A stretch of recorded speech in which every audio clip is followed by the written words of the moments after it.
All right, well, it's May, and that means it's Mental Health Awareness Month, and it's so exciting to be here with you, Elaine and Paula from Safe Harbor Counseling. Yes, thank you.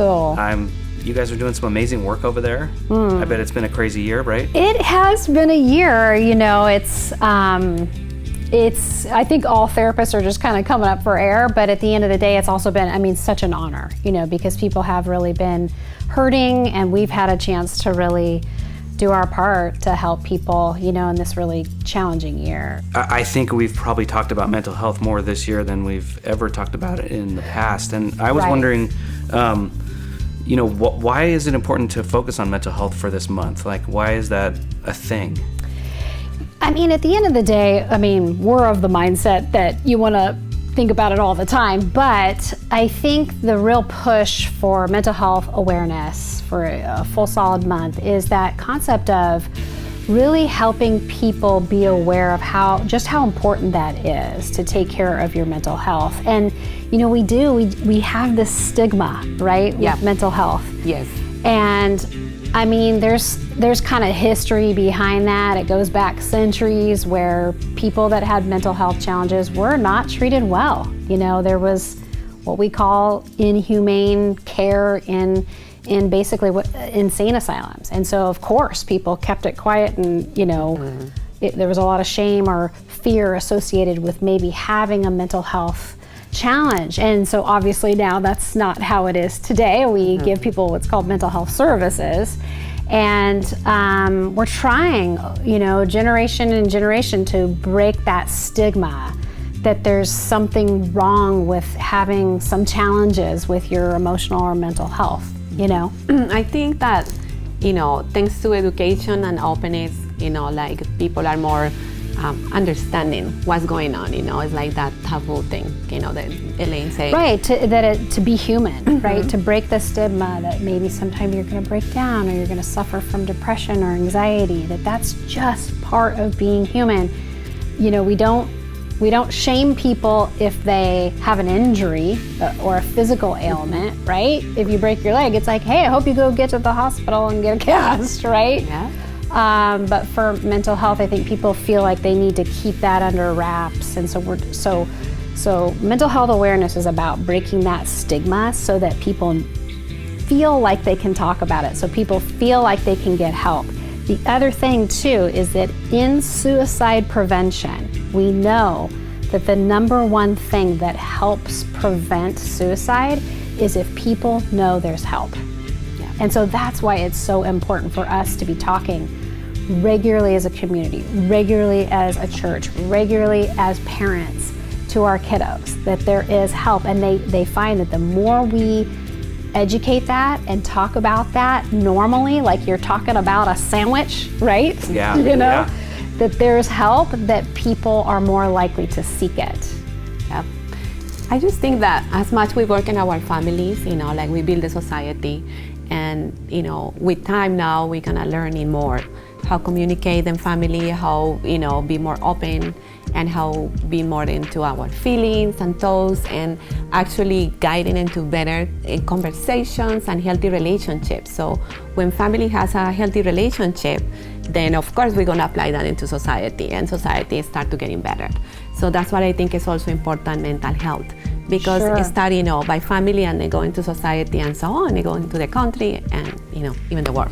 Right. So it's like we impact if we have a good mental health, it trickles out into impacts all the areas that we're in our community, just as well as the community impacts us. Right now, and as a church, I think I'm very proud of the fact that we are connected so closely with Safe Harbor. But in the past, maybe the church hasn't always got it right when it comes to mental health. Maybe you can speak a little bit to that. Yeah, Rancho's amazing. The fact that they even acknowledge that, hey, we provide pastoral counseling and biblical counseling, but sometimes we need to refer people out to help with a mental health component that maybe some of the pastors aren't prepared to help with. And I think in the church as a whole, sometimes the sad thing is that with good intentions, people might spiritually shame someone within a church, that they might respond to someone's hurting or pain by saying you need to pray more, or you need to be more faithful, or just give it up to God. And there's nothing wrong with saying that, as long as it's followed with, hey, maybe there's some other areas you could get some help in, right? Because at the end of the day, God can do miracles, and God will help us in our relationships and our emotional well-being. But the way that God helps us sometimes is through therapy sometimes, or tools, cognitive behavioral tools that can be helpful, or medication. That is the way sometimes God helps people. And I think Rancho's doing a fantastic job of kind of educating people of that. So I don't think the church per se is doing something bad, but I think that we need to be more open to freeing people to know that they can get help from God in many ways. Yeah, it's almost like resetting the norm. I think you said it earlier, it's like when you break your arm, you go to the hospital and you have a professional fix your arm. Yeah, you wouldn't, if someone said to you, slipped and fell and said, I broke my arm, you wouldn't say, oh my gosh, you need to give this to God, or you need to pray about it. You would first say, let me take you to the hospital, let's get that set.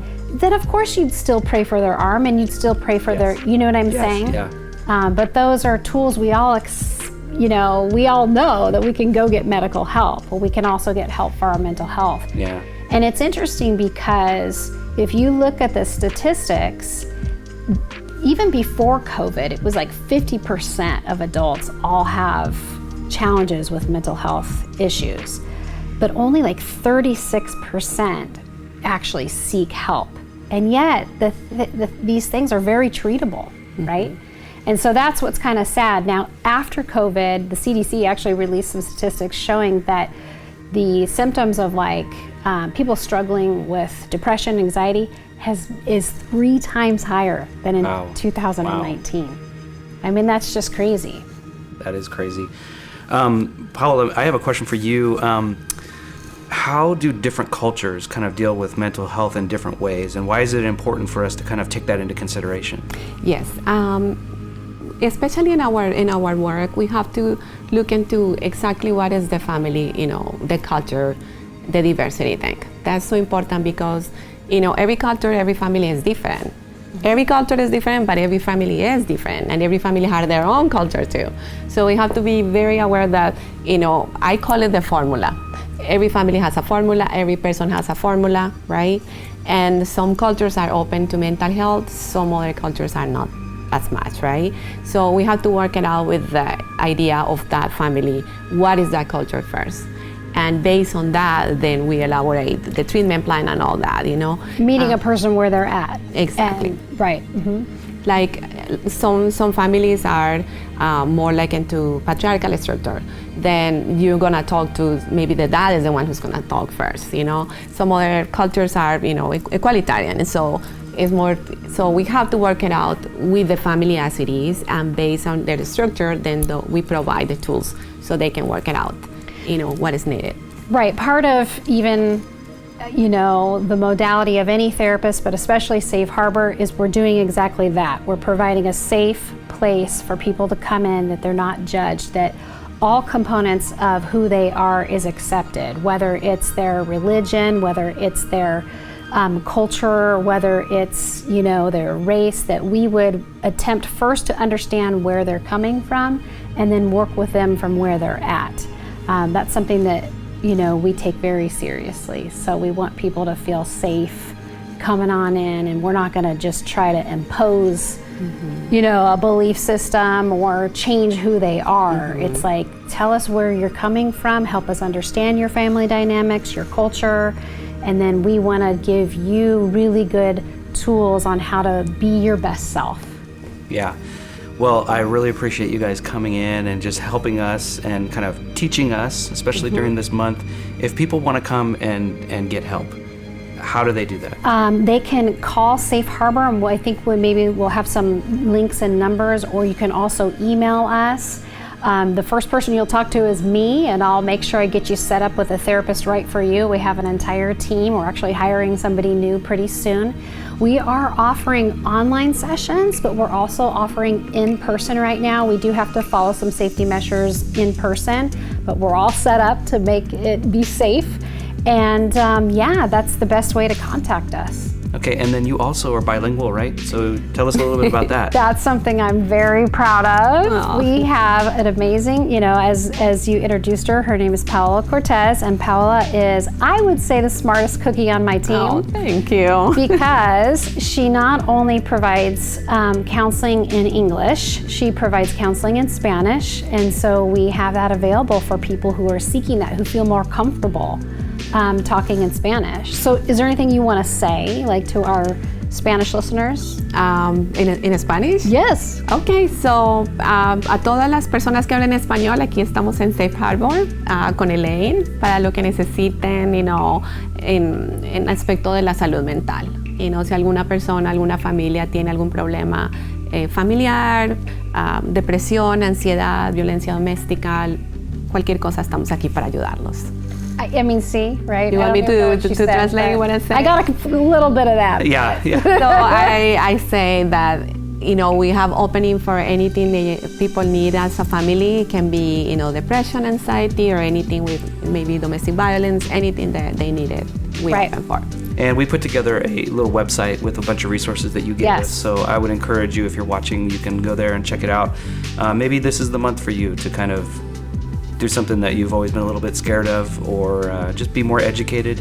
And we're so thankful for the work that you guys are doing. And, We love partnering with Rancho. yeah, we do. And one of the things that we talk about a lot here is that, advancing the cause of Christ is a lot more than just coming to a church on a Sunday. And so we know that the work that you are doing is advancing the cause of Christ. So we're thankful to be partners, and we just appreciate that you're here with us. Well, thanks for Thank you having for us. having us. All right.